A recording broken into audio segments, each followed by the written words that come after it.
بسم اللہ الرحمن الرحیم لقد من اللہ علی المؤمنین، بے شک اللہ تعالی کا احسان ہے مومنین پر. کیا احسان ہے؟ کس احسان کو جتایا جا رہا ہے؟ اذ بعث فیہم رسولا، کہ اس نے ان میں مبعوث کیا ہے رسول صلی اللہ علیہ وسلم کو، من انفسہم، ان کی اپنی جانوں میں سے. یعنی آپ صلی اللہ علیہ وسلم کی جو بعثت ہوئی ہے عرب کے اندر، تو عرب کے اپنے لوگوں میں سے ہوئی ہے، تاکہ جب آپ صلی اللہ علیہ وسلم گفتگو فرمائیں تو آپ صلی اللہ علیہ وسلم اور ان لوگوں کے درمیان کوئی کمیونیکیشن گیپ نہ آئے.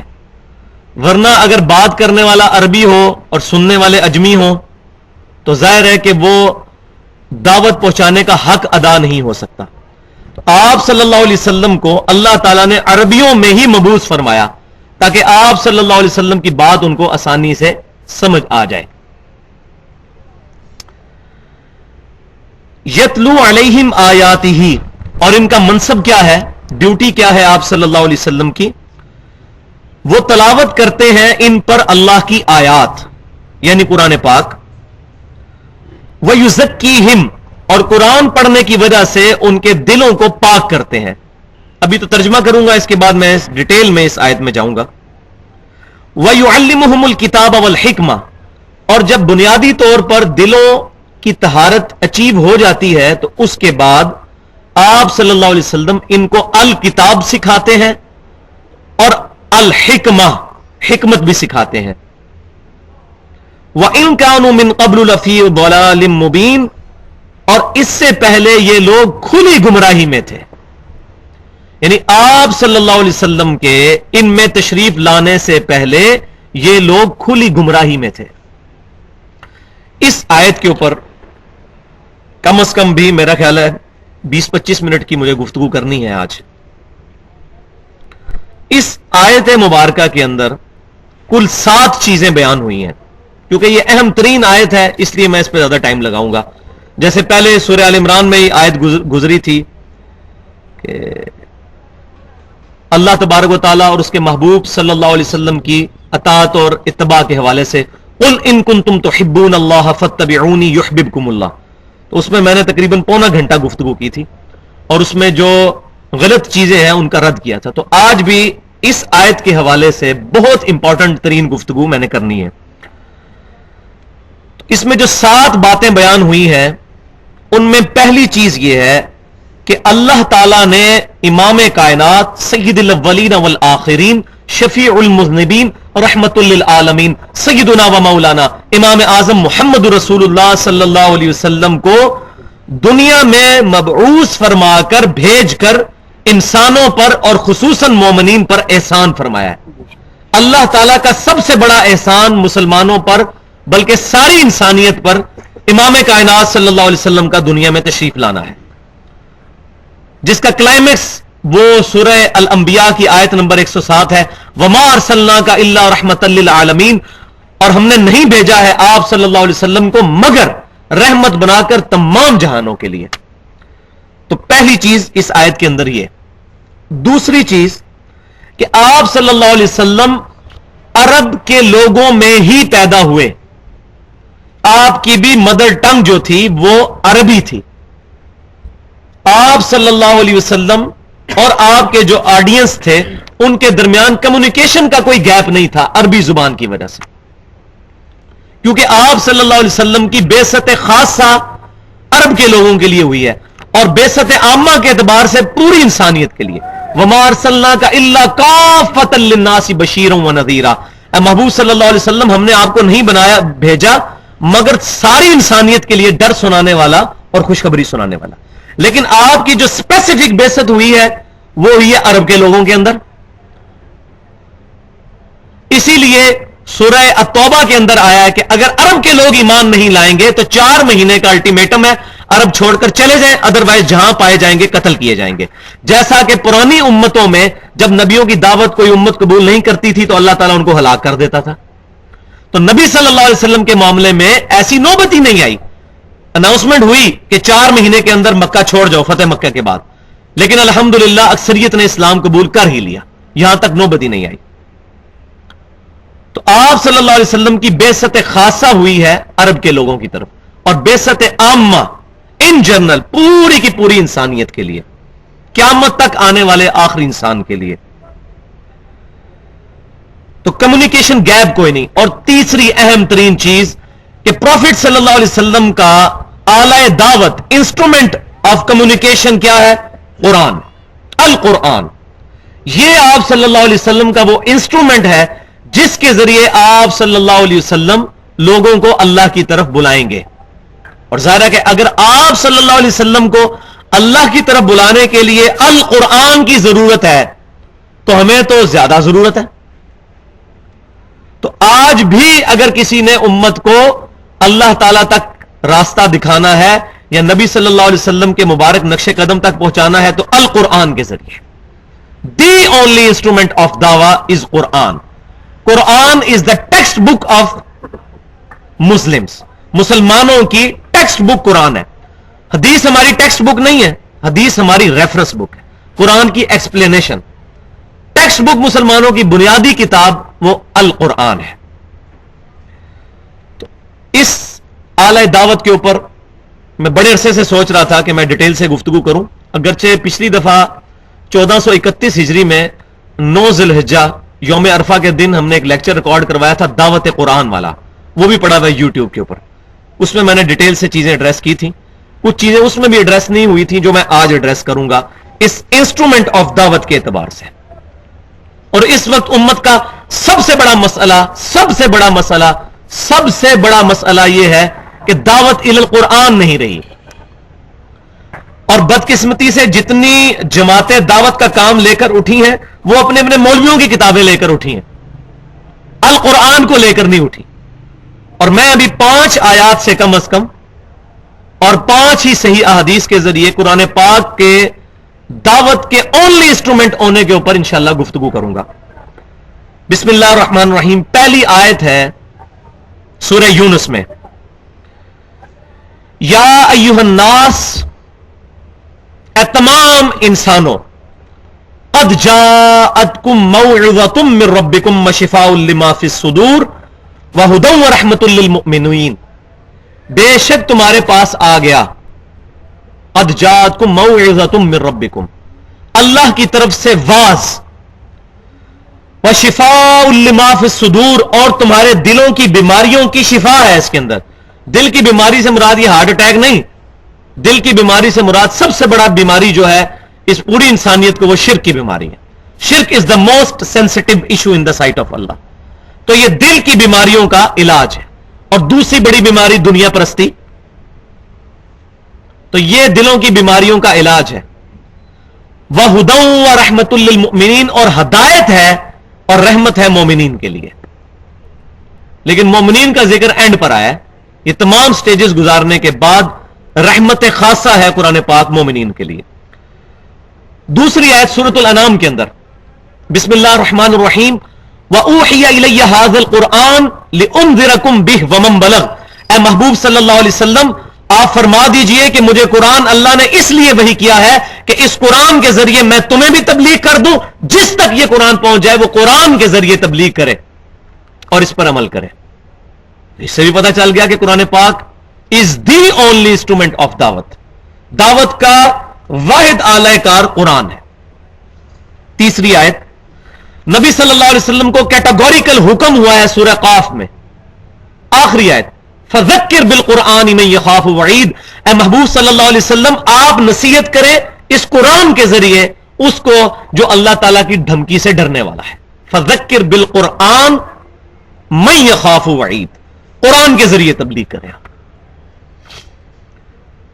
چوتھی آیت سورہ الفرقان میں، بسم اللہ الرحمن الرحیم، فلا تطع الکافرین.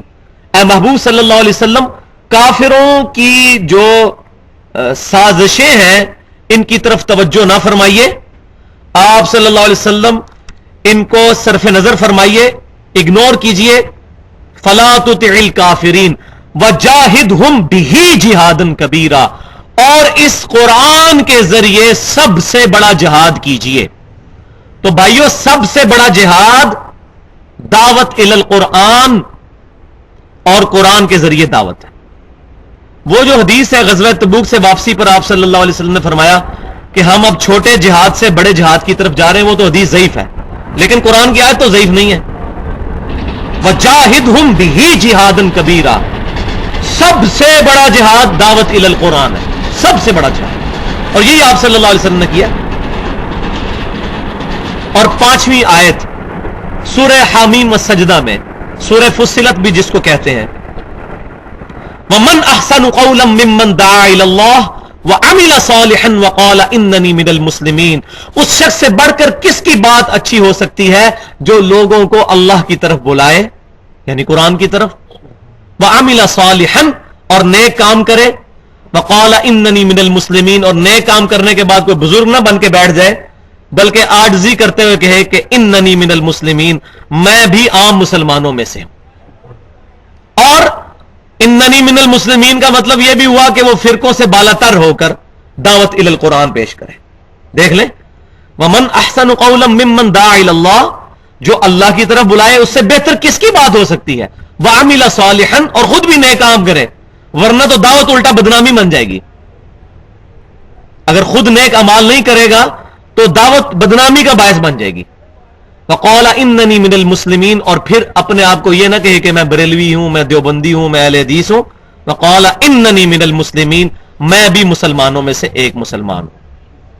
کوئی اپنے ساتھ سپرلیٹو ڈگری نہ لگائے، فرقہ واریت سے بالا تر ہو کر اسلام کے رشتے پر دعوت پیش کرے. اب دیکھ لیں یہ کچھ ہو رہا ہے اس وقت معاشرے میں.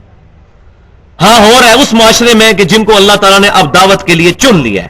جیسا کہ سورۃ المائدہ میں اللہ تعالیٰ نے فرمایا کہ جب تم دین کا کام چھوڑ دو گے تو اللہ تعالیٰ تمہاری جگہ نئی قوموں کو اٹھائے گا، وہ تم جیسے نہیں ہوں گے. آج غیر مسلم تیزی کے ساتھ مسلمان ہو رہے ہیں اور وہ اپنے آپ کو مسلم کہتے ہیں. کوئی اپنے آپ کو وہابی، بریلوی، دیوبندی، شیعہ نہیں کہتا، مسلم. اب ان کے ذریعے اللہ تبارک و تعالیٰ نے اسلام کی دعوت عام کرنی شروع کی ہے. کس تیزی سے اسلام پھیل رہا ہے. 400 بندہ تو امریکہ میں روزانہ مسلمان ہو رہا ہے. کلنٹن 2007 میں آیا تھا، جیو کو انٹرویو پہ اس نے کہا تھا اسلام از دا فاسٹسٹ گروئنگ ریلیجن ان امریکہ، اور 2050 تک امریکہ میں سب سے زیادہ تعداد مسلمانوں کی ہو جائے گی. اور وہ کیوں، وہ آگے آ رہی ہے بات. تو یہ 5 آیات. اب 5 حدیثیں اس انسٹرومنٹ آف دعوت کے حوالے سے. پہلی حدیث جو میری فیوریٹ ترین حدیث ہے ایور قرآن پاک کی شان میں، جو ہم نے اپنے منہج پہ بھی لکھ کے لگائی ہوئی ہے، غدیر خم کی حدیث.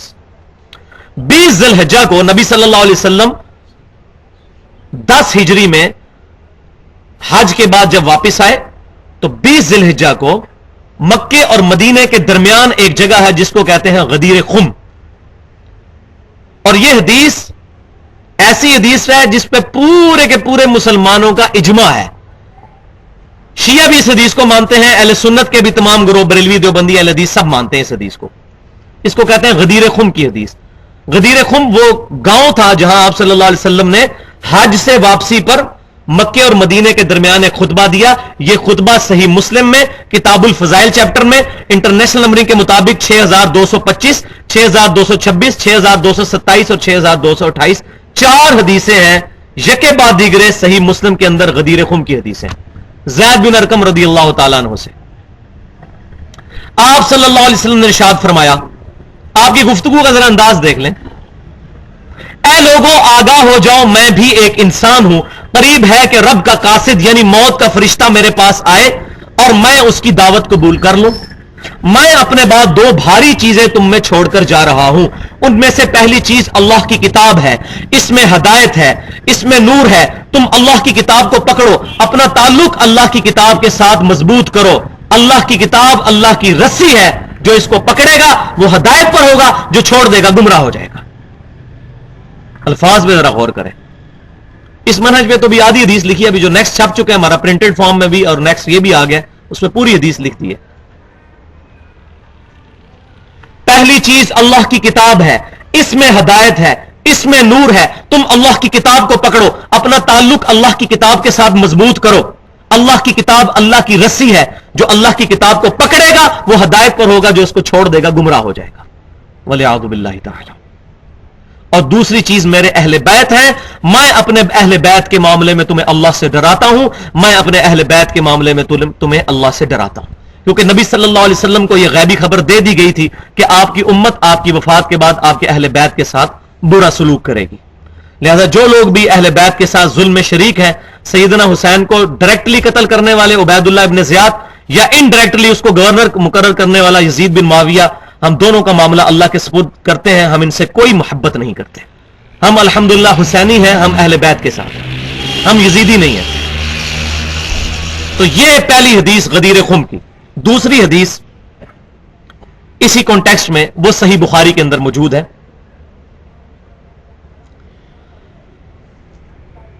عبداللہ بن ابی اوفا رضی اللہ تعالی عنہ، ان سے سیدنا طلحہ رحمت اللہ علیہ نے پوچھا، اور یہ حدیث نبی صلی اللہ علیہ وسلم کے وفات کے چیپٹر میں ہے، کتاب المغازی میں، کہ یہ بتائیے کہ اللہ کے نبی صلی اللہ علیہ وسلم نے اپنا وصی کسی کو بنایا تھا، وصیت کیا گیا خلیفہ؟ تو آپ رضی اللہ تعالیٰ عنہ نے کیٹاگوریکل ڈینائی کرتے ہوئے فرمایا نہیں، نبی صلی اللہ علیہ وسلم نے اپنا خلیفہ کسی کو نہیں بنایا. البتہ آپ صلی اللہ علیہ وسلم نے ہمیں قرآن کے مطابق عمل کرتے رہنے کی وصیت فرمائی تھی. تو آپ صلی اللہ علیہ وسلم کا وصی قرآن ہے. سیدنا ابوبکر صدیق رضی اللہ تعالیٰ عنہ کو صحابہ کرام نے اجماع کے طور پر چنا تھا، ورنہ صحابہ کرام میں جو شروع میں اختلاف ہوا بخاری مسلم میں ملتا ہے. سعد بن عبادہ رضی اللہ تعالیٰ عنہ نے اپنی بیعت لینی شروع کر دی، انہوں نے اناؤنسمنٹ کی کہ میری بیعت کی جائے. تو اگر نبی صلی اللہ علیہ وسلم نے واضح طور پر اعلان فرمایا ہوتا، کسی صحابی کی ضرورت ہی نہ ہوتی کہ سیدنا ابوبکر صدیق کے خلاف کرتا. صحیح مسلم میں حدیث ہے، اما عائشہ رضی اللہ تعالیٰ عنہ سے پوچھا گیا بتائیے اگر اللہ کے نبی کسی کو خلیفہ بناتے تو کس کو بنا کر جاتے؟ تو آپ رضی اللہ تعالیٰ عنہ نے فرمایا کہ میرا خیال ہے کہ ابو بکر کو بنا کے جاتے، لیکن بنایا نہیں ہے. صحیح بخاری میں کتاب المغازی میں نبی صلی اللہ علیہ وسلم کی وفات کے چیپٹر میں حدیث موجود ہے کہ سیدہ عائشہ کو کسی نے کہا کہ نبی صلی اللہ علیہ وسلم نے تو حضرت علی کو خلیفہ بنایا تھا. تو آپ رضی اللہ تعالیٰ عنہ نے کہا نبی صلی اللہ علیہ وسلم نے اپنا خلیفہ کسی کو نہیں بنایا تھا. صحیح بخاری میں موجود ہے، سیدنا عمر رضی اللہ تعالیٰ عنہ نے اپنی شہادت کے دن فرمایا اگر میں خلیفہ مقرر کرتا ہوں تو میں اس شخص کی سنت پر عمل کرتا ہوں جو مجھ سے بہتر ہے، یعنی ابو بکر رضی اللہ تعالیٰ عنہ، اور اگر میں اپنا خلیفہ کسی کو نہیں بناتا تو میں اس کی سنت پہ عمل کرتا ہوں جو ابو بکر سے بھی بہتر ہے. تو صحابہ کہتے ہیں ہم سمجھ گئے کہ سیدنا عمر حضور صلی اللہ علیہ وسلم کی سنت پر عمل کرتے ہوئے اپنا خلیفہ کسی کو نہیں بنائیں گے. یہ تینوں حدیثیں میں نے اس لیے بتائیں کہ عمر اہل سنت میں بھی بعض لوگوں کو یہ باتیں نہیں پتا، تو ان کے پیٹ میں درد شروع ہو جاتی ہے کہ یہ اس نے کیا کہہ دیا کہ سیدنا ابوبکر صدیق رضی اللہ تعالیٰ عنہ کو نبی صلی اللہ علیہ وسلم نے خلیفہ نہیں بنایا. تو نہیں بنایا بھائی، نمازیں پڑھانا اس چیز کی دلیل نہیں ہے. صحیح بخاری میں اگر یہ حدیث ہے کہ حضور کے بیماری کے ایام میں سیدنا ابوبکر نے نمازیں پڑھائی، تو مسند امام احمد اور جامعہ ترمذی میں یہ حدیث ہے کہ نبی صلی اللہ علیہ وسلم نے فرمایا علی کو کہو نماز پڑھائے، علی کے علاوہ سارے دروازے بند کر دو. تو حضور کی بیماری کے دنوں میں سیدنا علی نے بھی نمازیں پڑھائی ہیں اور سیدنا ابوبکر نے بھی پڑھائی ہیں. لہٰذا یہ کوئی ڈائریکٹلی دلیل نہیں ہے ان کو وصی بنانے کی. تو یہ میں نے تھوڑی علمی گفتگو کی اس حوالے سے. تو نبی صلی اللہ علیہ وسلم کا وصی ہے قرآن، القرآن، اور یہ لاجیکل ہے. پروفٹ صلی اللہ علیہ وسلم معصوم تھے، معصوم کا جانشین معصوم ہی ہو سکتا ہے، صحابی معصوم تو نہیں ہے. اہل سنت کا اجماعی عقیدہ ہے کہ انبیاء کرام کے علاوہ کوئی شخص معصوم نہیں ہے، کوئی بھی ہو. تو نبی صلی اللہ علیہ وسلم جس کو خلیفہ بنا کے جاتے اس کے لیے لازمی تھا کہ وہ معصوم ہوتا. تو آپ صلی اللہ علیہ وسلم نے اسی لیے القرآن کو اپنا وصی بنایا جو معصوم ہے، جس میں غلطی نہیں ہے. انا نحن نزلنا الذکر وانا له لحافظون، اس القرآن الذکر کو ہم نے یاد دہانی کو نازل کیا، ہم اس کی حفاظت فرمانے والے ہیں. اور تیسری حدیث بخاری اور مسلم کی متفق علیہ حدیث ہے. امام کائنات صلی اللہ علیہ وسلم نے فرمایا فضائل قرآن کے چیپٹر میں کہ تمام نبیوں پر ایمان لانے والے لوگوں کی تعداد ڈپینڈ کرتی ہے اس نبی کو دیے گئے معجزے پر. مجھے اللہ تعالیٰ نے سب سے بڑا معجزہ القرآن دیا ہے. میں اللہ سے امید کرتا ہوں سب سے زیادہ جنت میں جانے والے امتی میری امت سے ہوں گے، کیونکہ میرا معجزہ سب سے بڑا ہے. آج سیدنا موسیٰ علیہ السلام کا عصا مجھے مل جائے یا آپ کو مل جائے یا امام کعبہ کو مل جائے، وہ سانپ بن سکتا ہے؟ لیکن یہ القرآن، صحابہ کرام کے پاس بھی معجزہ، ہمارے پاس بھی معجزہ، قیامت تک آنے والے آخری انسان کے ہاتھ میں معجزہ، مسلمان نہیں انسان. پلین ٹروتھ میگزین ہے امریکہ کا، جس کے فگرز ہیں کہ 11 ستمبر 2001 کے بعد 9 مہینے میں 40,000 امریکنز نے قرآن کا ترجمہ انگریزی میں پڑھ کے اسلام قبول کیا. 36,000 امریکنز نے